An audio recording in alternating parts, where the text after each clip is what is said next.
Bismillahirrahmanirrahim. Today's topic of discussion is January 2026 recalls.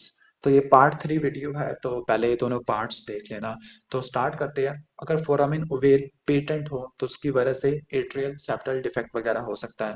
वैसे जो most common ESD होता है बच्चों के अंदर, मोस्ट कॉमन कौन सा होता है? ओस्टियम सिकेंडम वाला होता है। कौन सा होता है? ओस्टियम सिकेंडम वाला होता है। अडल्ट्स में इसने पेटेंट फोरामिन ओवेल को प्रेफर किया गया है। अब ये जो ESD होता है या पेटेंट फोरामिन ओवेल है, ये लेफ्ट टू राइट शंट करवा देगा। और दूसरा ESD पैराडॉक्सिकल एम्बोलिज्म करवा देगा कि पेशेंट को डीवीटी होगा, उससे स्ट्रोक हो जाएगा। एक पेशेंट है जिसको VSD है और ग्राम नेगेटिव सेप्सिस भी है। ये क्यों हुआ? देखो, जो VSD है उसकी वजह से टर्बुलेंट फ्लो होगा। टर्बुलेंट फ्लो से एंडोथेलियम डैमेज होगी। जब एंडोथेलियम डैमेज होगी तो वहां पे बैक्टीरिया इंसर्ट हो जाएगी और इन्फेक्टिव एंडोकार्डाइटिस करवा देंगे। और इन्फेक्टिव एंडोकार्डाइटिस में ग्राम नेगेटिव सेप्सिस देखने को मिल सकती होती है। उम्मीद है कि समझ आ गया होगा। इसके बाद रेडिएशन इंड्यूस डीएनए डैमेज और अपोप्टोसिस। जो रेडिएशन होती है वो डीएनए को डैमेज कर देती है वाया डायरेक्टली और इनडायरेक्टली वाया फ्री रेडिकल्स। अब इसमें जो हाईली रेडियो सेंसिटिव सेल्स है, लाइक बोन मैरो के सेल्स है, GIT है, हेयर फॉलिकल्स है, उनमें जब डीएनए डैमेज होता है तो P53 एक्टिवेशन होती है, वो एपोप्टोसिस करवा देती है। उम्मीद है कि समझ आ गया होगा। दोबारा बता दूं, रेडिएशन दी है तो उससे जो रैपिडली डिवाइडिंग सेल्स है, लाइक बोन मैरो में पैनसाइटोपिनिया होगा, GIT में म्यूकोसाइटस, नोजिया, वॉमिटिंग, डायरिया हो जाएगा, हेयर फॉलिकल्स में एलोपेशिया हो जाएगा। क्यों? क्योंकि रेडिएशन डीएनए को डैमेज करती है, जिससे P53 एक्टिवेट होगा। P53 कैस्पेजेस को एक्टिवेट करेगा और वो एपोप्टोसिस करवा देगा। अब अपोप्टोसिस के इनिशिएटर और एग्जीक्यूटर पूछे गए हैं। तो जो मेन एंजाइम होते हैं वो कैस्पेजेस होते हैं। एक बात याद रख लेना, जो एक्सट्रिंसिक पाथवे होता है उसको डेथ रिसेप्टर पाथवे कहते हैं। ये FAS और FAS लाइगेंड, इनके इंटरेक्शन की वजह से होता है। कैस्पेस 8 की एक्टिवेशन होती है। जो इंट्रिंसिक या माइटोकॉन्ड्रियल पाथवे है उसमें सेलुलर स्ट्रेस होता है, जिससे डीएनए डैमेज होता है या स्कीमिया होता है। यानी सेल का स्ट्रेस होगा, डीएनए डैमेज या स्कीमिया होगा, इससे बैक्स और बैक एक्टिवेट होते हैं, जिससे साइटोक्रोम C रिलीज होगी और कैस्पेस 9 एक्टिवेट हो जाएगा। अगर लिवर के अंदर एपोप्टोसिस हो जाए तो उससे काउंसलमैन बॉडीज प्रोड्यूस होती है। नेक्स्ट इज जो स्टैटिन्स होती है वो HMG कोए रिडक्टेज एंजाइम को इनहिबिट कर देती है। और उनका क्या साइड इफेक्ट होता है? ये मसल्स को डैमेज कर देती है, रैप्डोमायोलाइसिस करवा देती है, क्रिएटिन काइनेज का लेवल बढ़ जाता है।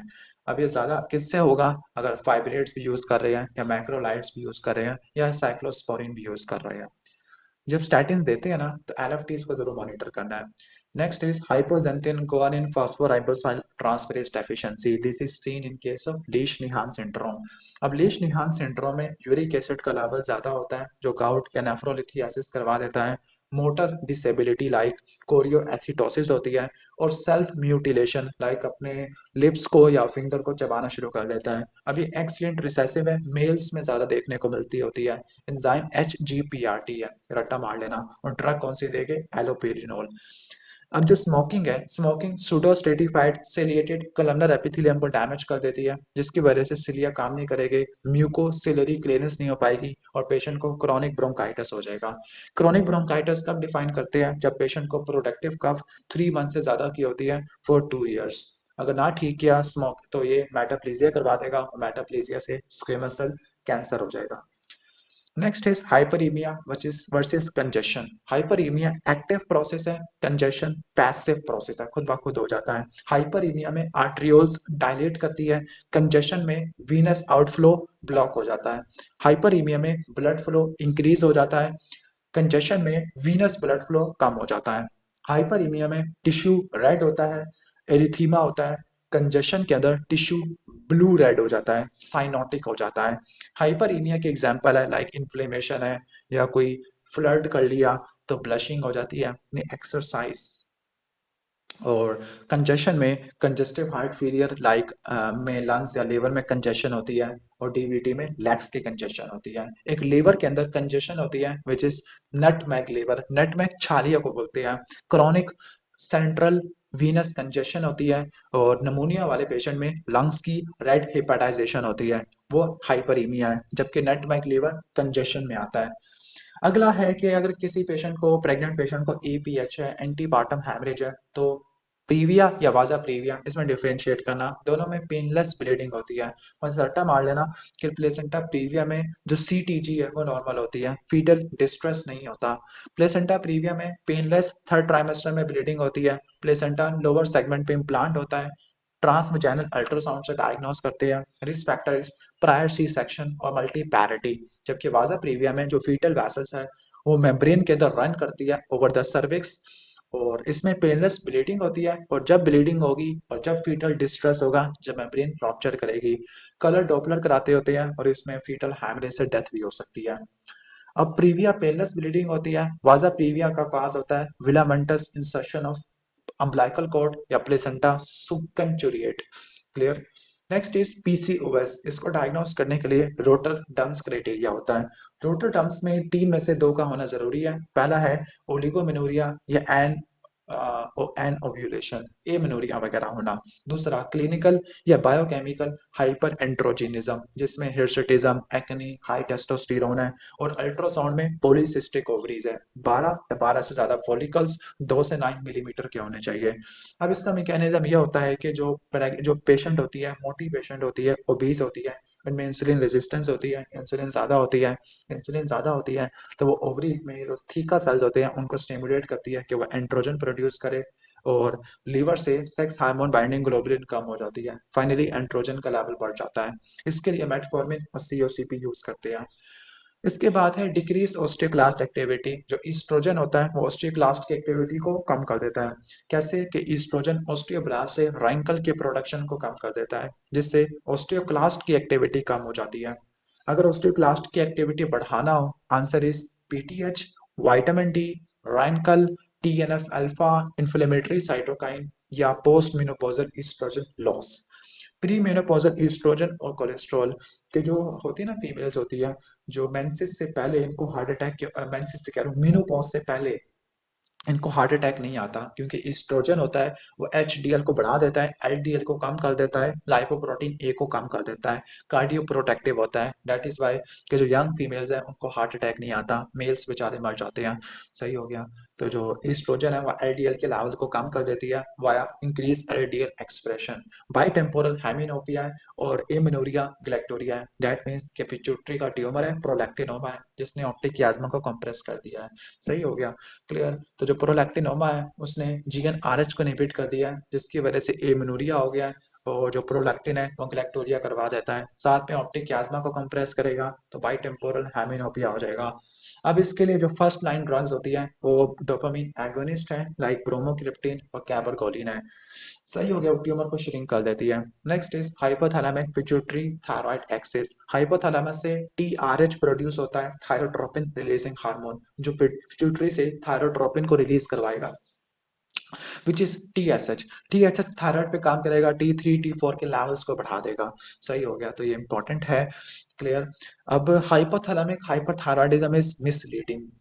वैसे मिसलीडिंग क्या, कि अगर हाइपोथैलेमस में ट्यूमर हो, वो टीआरएच प्रोड्यूस करवा रहा हो जिससे टीएसएच ज्यादा हो और टी4 ज्यादा हो, इसका मतलब है कोई सेकेंडरी या टर्शरी हाइपरथायराइडिज्म है। ठीक हो गया, तो उम्मीद है कि समझ आ गया होगा। और प्राइमरी हाइपरथायराइडिज्म में टीएसएच का लेवल कम होता है, जबकि सेंट्रल या सेकेंडरी के अंदर टीएसएच का लेवल ज्यादा होता है। Next is asthma. Asthma obstructive lung disease है। तो इसमें क्या होता है, मैंने सारा बताया था कि तीन चीजें बढ़ जाती है, चार चीजें कम हो जाती है। तीन चीजें कौन सी बढ़ जाती है, रेजिडुअल वॉल्यूम, एफआरसी और टोटल लंग कैपेसिटी। और चार चीजें कौन सी कम होती है, peak expiratory flow rate, FEV1, FVC और FEV1 ओवर FVC रेशो, ये कम हो जाती है। एस्थमा को डायग्नोस करने के लिए मेन थिंग इज स्पायरोमेट्री करवाते हैं। पहले स्पायरोमेट्री करवाई, फिर ब्रोंको डायलेटर दिया, उससे 12% बढ़ गई है FEV1, तो एस्थमा कंफर्म हो चुका है। Next is forced expiration as in spirometry. अगर हम फोर्स एक्सपायरेशन करते हैं तो इंट्राप्लूरल प्रेशर बढ़ जाता है, वो एयरवे को कंप्रेस करेगा और ये एस्थमा और सीओपीडी में एग्जैजुरेट होता है, जिससे एयर फ्लो लिमिट हो जाता है। याद करना कि एस्थमा वाले पेशेंट में मैथाकोलिन चैलेंज टेस्ट पे करवाते होते हैं, जो ब्रोंकियल टोन को बढ़ा देता है हाइपर रिस्पॉन्सिवनेस को देखने के लिए। नेक्स्ट इज जो पल्मोनरी एडीमा है वो कार्डियोजेनिक होता है या नॉन कार्डियोजेनिक होता है, दोनों हो सकता है।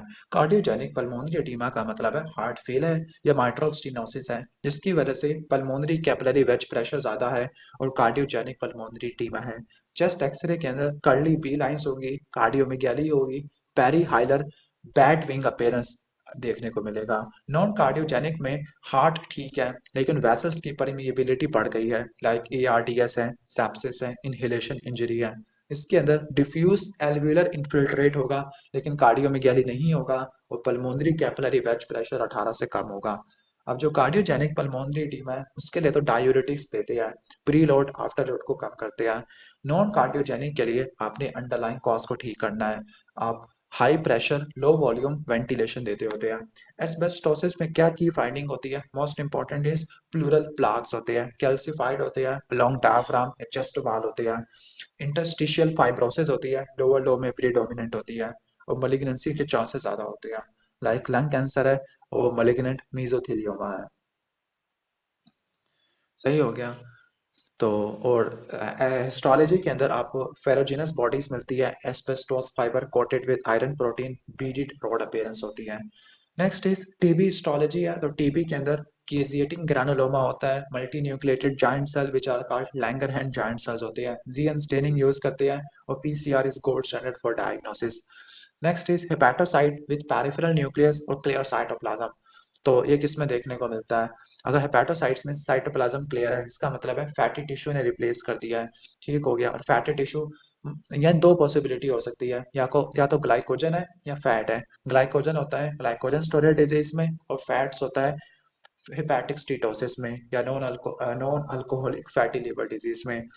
अब सिलिक डिजीज में तीन तरह की एंटीबॉडी होती है, एंटी ट्रांसग्लूटामिनेस एंटी एंडोमाइसियल एंटीबॉडी होती है। इसमें ज्यादा स्पेसिफिक कौन सी है, एंटी टिश्यू ट्रांसग्लूटामिनेस एंटीबॉडी। सही हो गया। ये ज्यादा इंपॉर्टेंट होती है। आईजीजी वाली कराते हो, आईजीए वाली कराते हैं, लेकिन अगर आईजी की डेफिशिएंसी हो फिर आप आईजीजी वाली जाते हैं। फिर कंफर्मेटरी में आप बायोप्सी करवाते हैं। बायोप्सी में तीन चीजें होती है, डूडिनल बायोप्सी कराते हैं जिसमें विलस एट्रोफी, क्रिप्ट हाइपरप्लेजिया और इंट्रापिक्यूरियल लिम्फोसाइटोसिस देखने को मिलता है। पीसीए पोस्टीरियर सेरेब्रल आर्टरी का स्ट्रोक है, ये ऑक्सीपिटल लोब को सप्लाई करती है। तो इसमें कॉन्ट्रालैटरल होमोनिमस हेमिनोपिया होगा, मैकुलर स्पेरिंग होगी। अगर ये डोमिनेंट हेमिस्फीयर को इन्वॉल्व करेगा तो एलेक्सिया होगा विदाउट एग्राफिया। ठीक हो गया। तो अगर थैलामस भी डैमेज हो जाए, थैलामस को सप्लाई करती है पीसीए की थैलामो जेनिकुलेट आर्टरीज। तो अगर ये डैमेज हो जाए तो कॉन्ट्रालैटरल सेंसरी लॉस हो जाएगा। अगर मिड ब्रेन इन्वॉल्व हो तो वेबर सिंड्रोम हो जाएगा, third nerve palsy and contralateral ataxia. Next is Alzheimer disease. Alzheimer disease में एक्स्ट्रा सेलुलर अमालाइड प्लाक्स होते हैं ए बीटा वाले, जो कि अमालाइड प्रिकर्सर प्रोटीन से बनते हैं। इंट्रा सेलुलर न्यूरोफिब्रिलरी टैंगल्स होते हैं जो हाइपर फॉस्फोरिलेटेड टाउ प्रोटीन से होते हैं। इसके अलावा कॉर्टिकल एट्रोफी होती है हिप्पोकैम्पस में और एंटोक्राइनल कॉर्टेक्स में। ठीक हो गया। अल्जाइमर डिजीज में इनिशियली एपिसोडिक मेमोरीज होती है, न्यू मेमोरीज नहीं बनती, और इसमें एसिटाइलकोलिन के लेवल्स कम हो जाते हैं in the nucleus basalis of Meynert. That is why हम एंटी एसिटाइलकोलिन एस्ट्रेस इनहिबिटर्स देते हैं, लाइक गैलेंटामिन, रिवास्टिगमिन, और ग्लूटामेट वाला भी लाइक मेमेंटिन, ये भी दे सकते हैं।